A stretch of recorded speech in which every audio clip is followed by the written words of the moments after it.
Meus caros irmãos e irmãs, vamos à homilia deste segundo domingo do Advento, o ano A.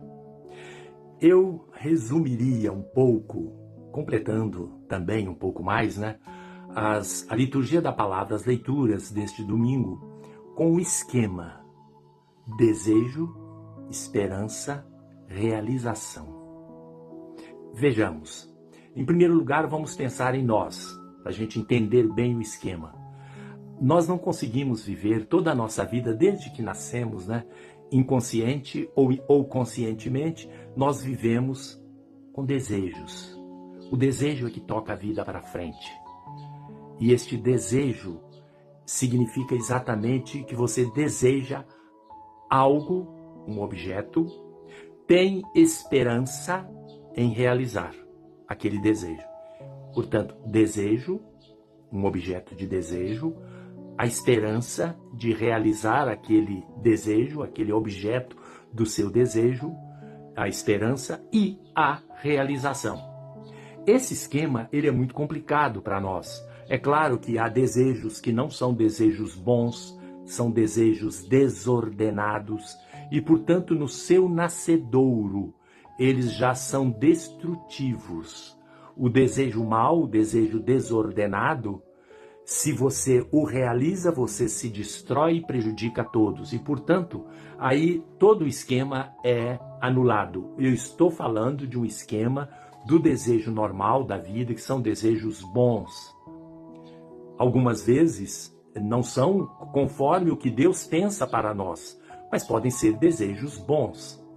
Por exemplo, alguém tem o desejo de ter a casa própria. Então, esse desejo corresponde à esperança. Eu desejo e eu espero um dia ter a minha casa própria. Aí vem a realização deste desejo. Para a realização deste desejo, existem certas estruturas básicas que o ser humano deve cumprir para que o desejo se realize. Não basta ter o desejo, não basta ficar esperando que alguma coisa caia do céu, se você não faz por cumprir realizar aquilo que você deseja, aquela esperança.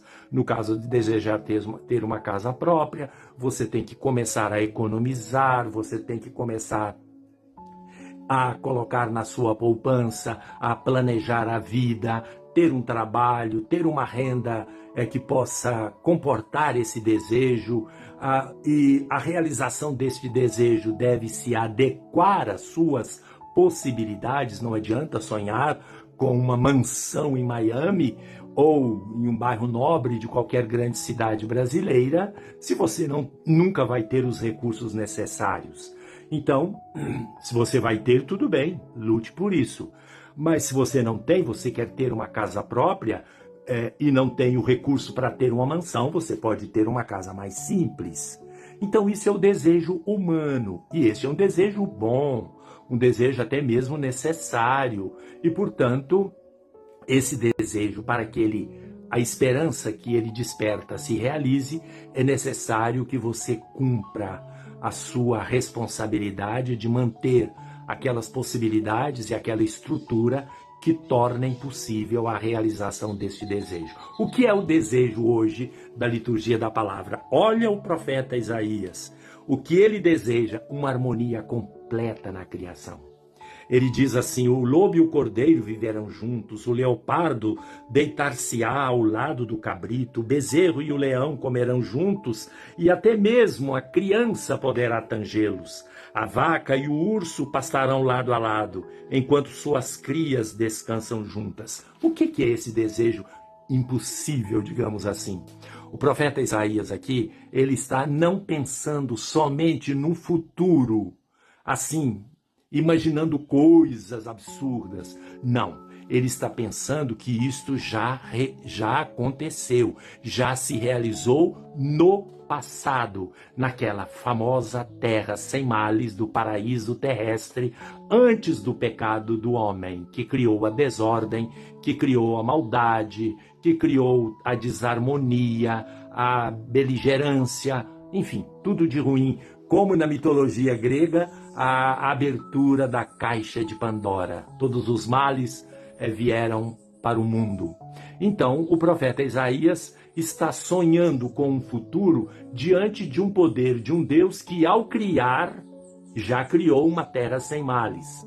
E o profeta pode imaginar, esse mesmo Deus terá o poder de renovar a sua criação até chegar a esta harmonia total e absoluta do cosmos.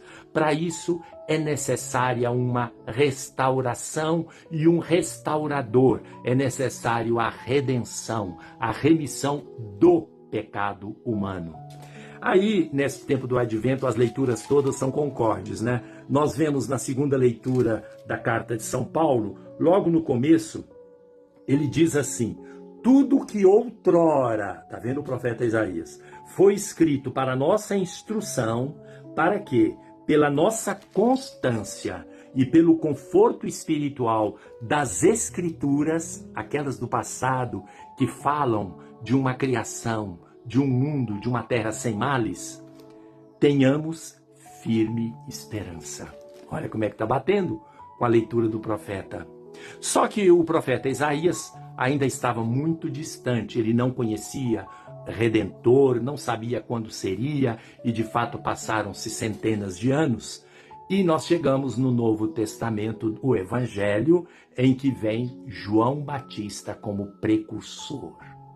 João Batista fala também de uma possibilidade do ser humano, o seu desejo de paz, de reconciliação com Deus, de harmonia universal, aquela mesma que foi predita pelo profeta Isaías, que agora estaria próxima, esta nova realidade, esta nova criação, porque o Redentor está próximo, o reino de Deus está próximo. Mas, como todo desejo que produz esperança, para ser realizado, é necessário que o ser humano também tenha a sua parte. Qual é a parte que João Batista diz? A conversão. Para que nós possamos ter direito, que Deus nos conceda pela sua graça, para que nós possamos ter direito a ter esperança no mundo novo, é preciso que o ser humano mude a sua vida, mude a sua maneira de ser, mude a sua maneira de perceber o mundo e o cosmos. É necessário converter-se à boa nova do Evangelho. É bonito, né? Santo Agostinho, na sua reflexão, ele faz, quando ele fala da Trindade de modo especial, ele diz assim, que o pensamento forma a palavra, e quando a palavra é dita, ela se instala no coração de alguém. Quando alguém, depois de pensar, né, de meditar, e percebe que gosta muito de uma pessoa, ele diz, eu amo você. A pessoa ouviu esta palavra, e a palavra se instalou no seu coração.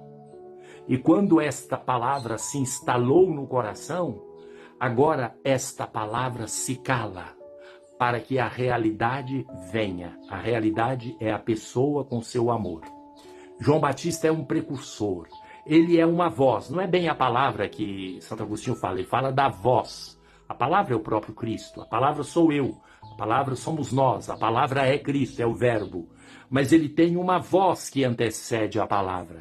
Esta voz é João Batista. E esta voz, quando ela se aninha no coração de alguém e alguém acolhe, esta voz se cala para que a pessoa, a palavra encarnada, chegue até nós. Meus caros amigos e amigas, que nesse tempo do Advento, nós tenhamos aquele desejo conforme a vontade de Deus. Não um desejo simplesmente humano e pessoal, mas um desejo que seja de toda a humanidade, ainda que cada um de nós é envolvido nesse projeto de Deus. Mas o projeto é para todos. Um grande abraço.